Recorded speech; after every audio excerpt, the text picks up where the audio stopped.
Hey, how's it going, everyone? So remember when Donald Trump first was saying that he would be able to end the Russia-Ukraine war before he even got into office because he was such good friends with both of them and how he knew them so well? Well, it's not even 100 days later, and he's already about to throw in the towel. So let's go over some clips from a conference that he had earlier today and the questions that some news reporters had for him. One of them was definitely funny, and his response was even funnier. So, yeah, let's jump in. Okay, so here's the first series of questions that they have for Trump, and he just seems defeated, like just trying to shift blame now that he realized he cannot stop this war like he thought he could. So, anyways, there's some funny parts, and yeah, let's just jump in. Said that the U.S. will have to figure out whether a deal can be done between Russia and Ukraine in a matter of days, or you will just move on. Yeah, very sure. So the first question the reporter had for Trump was referring to Marco Rubio, saying that they're going to have to figure out whether there could even be a deal made in the next few days. Otherwise, the Trump administration is just going to have to move on. They were so overconfident before they were elected, making all these promises to the world, and they are realizing it's just not that easy. Not to mention, Vladimir Putin does not care about anything that Donald Trump is saying. He's only going along with it so he could get as many concessions out of Trump from Ukraine as possible. So now that he's pretty much at the max limit of everything and all the concessions he'll get out of Trump, he's just not wanting to play along anymore. And Trump is realizing that he's pretty much played, although he won't admit it. And that is something that is asked to him here in a minute. And his response is absolutely hilarious. So, yeah, let's keep on moving Yeah, on. very short. How many days is that? No specific number of days, but quickly, we want to get it done. We're talking about here people dying. We're talking about over there people are dying also, like on average 2,500 young people, soldiers. They're not from America. They're not from anywhere else other than Ukraine and Russia. But we want to save these lives. So it's 2,500 a week are being killed in battle. It's a vicious battle with the best equipment, the best everything, and it is brutal. 2,500 young people a week. Some of them not so young, actually. They're getting older. They're getting older by the month. But 2,500 a week, and we're going to get it stopped ideally now. Okay, well, first thing, to be clear, Donald Trump doesn't give a shit about how many people are killed over there.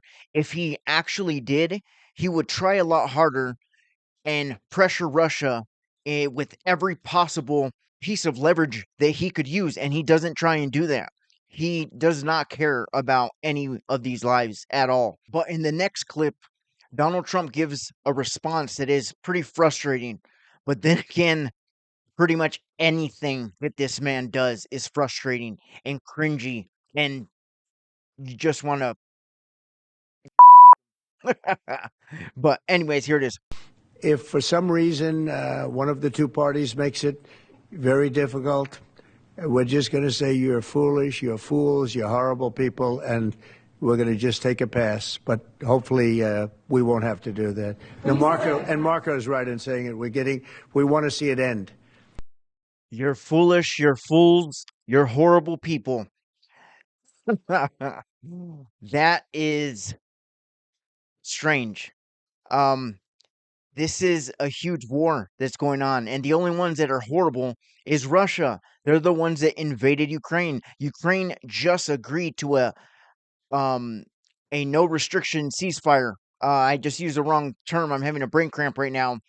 To a non-conditional ceasefire. There we go. And Russia obviously didn't accept it. They're the horrible people. Ukraine obviously wants this to stop. They didn't want it to start. So the fact that he's still trying to put some blame on Ukraine is mind blowing to me. It makes absolutely no sense to me, and it shouldn't to you either, because it's just stupid. Um, but then again, Donald Trump is pretty stupid. So, anyways, let me move on to the last clip of all of them and tell me if this isn't hilarious with his response that he gives to this reporter. So, here it is. Do you think Russia's playing you? No, nobody's playing me. I'm trying to help. Nobody's playing me. I'm trying to help. That is the lamest answer I think he could have possibly given. And you are being played big time. Either that or he's just one of the dumbest people on the planet, which is also a possibility. So I don't know. This was Biden's war. By the way, by me getting involved, they'll say, "Oh, the Trump. This is not Trump's war. This is Biden. This is a war that should have never happened." Okay, think of it. Okay, there he goes again, shifting blame to somebody else. Now that he can't fix it, he quickly jumps back to, oh, this is Biden's war, Biden's war. Dude, you were in office in 2016 and Russia had already annexed Crimea. There was already a war going on.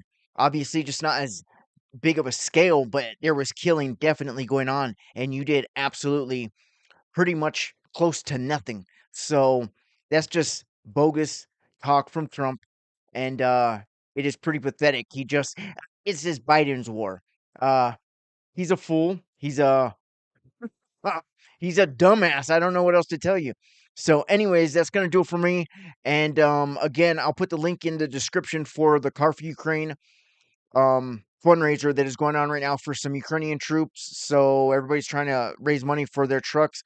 Obviously, some huge channels have been making some huge money for these guys, which has been awesome. At least they've been able to um get them what they need. And with my little channel, I help it with what I can. And yeah, so the protests are tomorrow. It should be absolutely fun, pretty kick ass, and I will definitely be posting videos from that tomorrow. So, anyways, I hope everybody has a great weekend, and I will see you guys later. Bye.